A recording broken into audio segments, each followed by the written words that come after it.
I recently did a video on this 16th century armour, and in it I also shared this watercolour from the Greenwich workshops under Queen Elizabeth I. One of you guys asked about why the breastplate takes on this strange kind of elongated shape during the 16th century, and I thought that would make a pretty good video.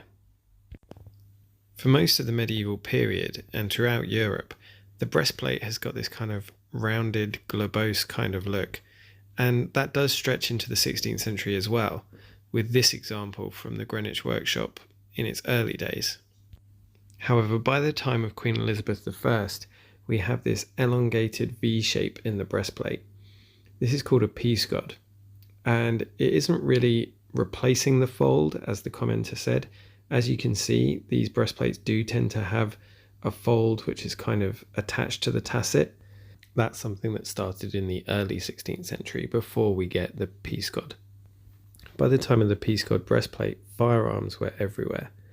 This guy in the catalogue is even holding a pistol.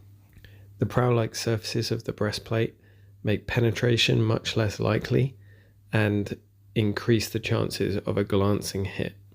But armour isn't just about protection, it's also about fashion. Doublets of the time were also cut in this extremely exaggerated V shape. Fashion was generally set by the ruling monarch, so in Henry VIII's time it was all about big codpieces and big shoulders. You can see that his armour followed suit, even if the museum curator is too cowardly to display it with a codpiece.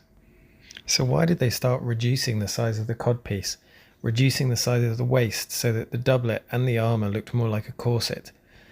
I'm not saying it's the only reason, because this style did appear in other parts of Europe as well, but it's pretty clear that some of it is mimicking Elizabeth herself. So there you go. That's why the peascod breastplate came about. A few different reasons. If you can think, or if you know of any more, you can leave them in the comments down below. Don't forget to like, share and subscribe and all of that good stuff.